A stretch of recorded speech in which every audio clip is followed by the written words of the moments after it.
sih bakal ada apa tanggal 27 nanti? Hah? Emang bakal ada apaan? Itu loh, masa nggak tahu? Tanggal 27 November nanti bakal ada pilkada pemilihan umum kepala daerah di Jawa Barat. Oh iya? Serius? Ikut gue yuk. Halo guys, Assalamualaikum warahmatullahi wabarakatuh.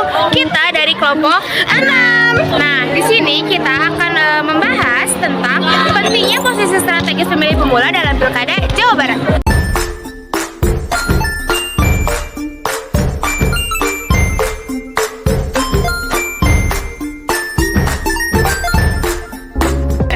Sebelumnya izinkan kita memperkenalkan diri dulu ya.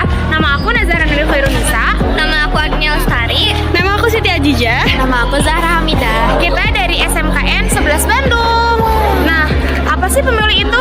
Jadi, pemilu merupakan singkatan dari pemilihan umum. Pemilu juga merupakan sarana demokrasi guna mewujudkan sistem pemerintahan yang berkedaulatan rakyat. Mengapa sih pemilu itu penting untuk kehidupan berbangsa dan bernegara? Karena pemilu dapat memungkinkan partisipasi warga negara yang lebih besar dan langsung dalam menentukan arah kebijakan negara. Nah, sekarang tahu kan apa itu pemilu dan seberapa pentingnya pemilu untuk kehidupan berbangsa dan bernegara? Selanjutnya, kita akan memperkenalkan paslon gubernur di Jawa Barat. Tonton terus vlog kita ya. Program unggulan paslon nomor 1. Yang pertama, ada program Keluarga Bahagia. Yang kedua, memberikan uang tambahan kepada guru ngaji di Jawa Barat. Yang ketiga, membantu wirausahawan muda yang belum bekerja dengan diberikan modal usaha. Yang keempat, program pendidikan bahagia. Program unggulan paslon 2. Yang pertama ada program Jabar Pintar melalui pendidikan yang berkualitas dan merata. Yang kedua memberikan beasiswa untuk santri serta asuransi kesehatan dan intensif untuk guru dan guru ngaji.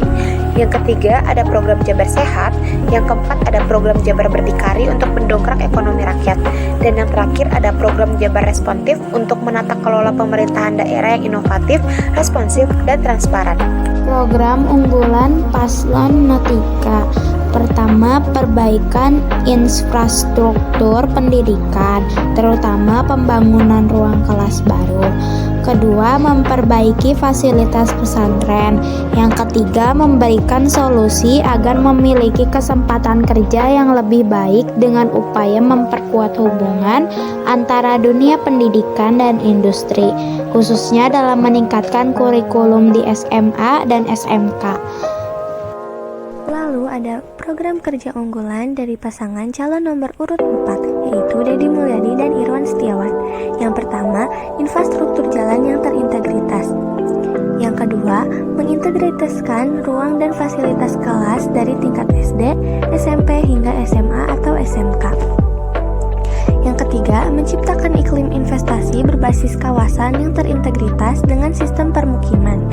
Yang keempat, mengembangkan puskesmas terintegritas. Yang kelima, pembangunan rumah layak huni yang disesuaikan dengan kultur daerah masing-masing.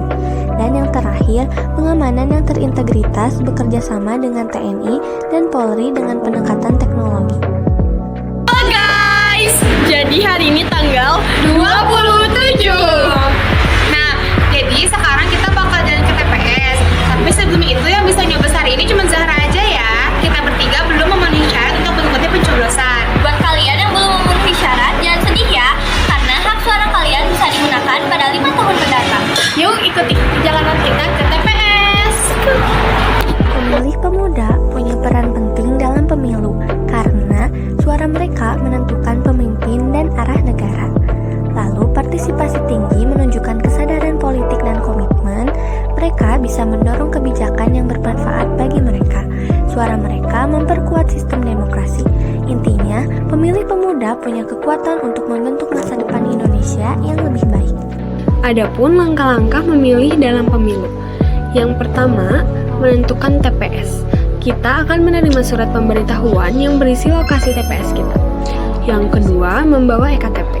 Kita wajib membawa EKTP asli sebagai identitas diri. Yang ketiga, menyerahkan EKTP. Di TPS, kita akan menyerahkan EKTP kepada petugas yang dicocokkan dengan data pemilih. Lalu yang keempat, menerima surat suara. Petugas akan memberikan surat suara yang sesuai dengan jenis pemilihan, contohnya seperti bupati, gubernur, dan wali kota. Yang kelima, melakukan pencoblosan. Kita akan masuk ke bilik suara dan mencoblos pilihan terbaik kita pada surat suara. Dan yang terakhir, memasukkan surat suara. Setelah selesai mencoblos, kita akan memasukkan surat suara ke kotak suara. Proses ini dilakukan secara langsung, umum, bebas, rahasia, jujur, dan adil. Tata cara perhitungan suara di TPS, lalu tahapan dan pihak yang terlibat serta prosesnya.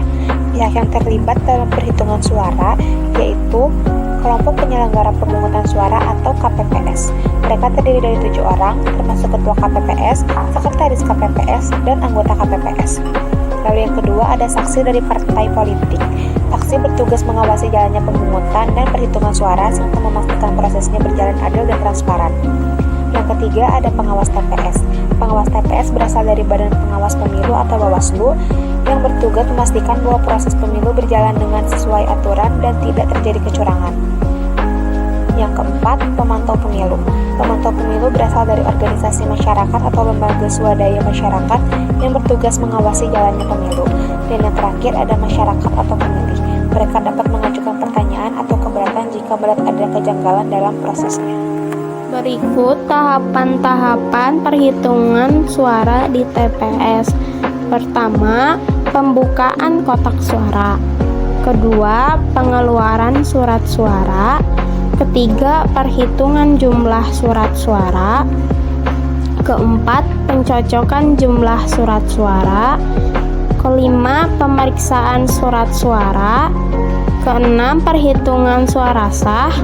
Ketujuh, perhitungan suara tidak sah. Kedelapan, pengumuman hasil perhitungan. Kesembilan, penyerahan formulir C1. Kesepuluh, penutupan rapat perhitungan suara.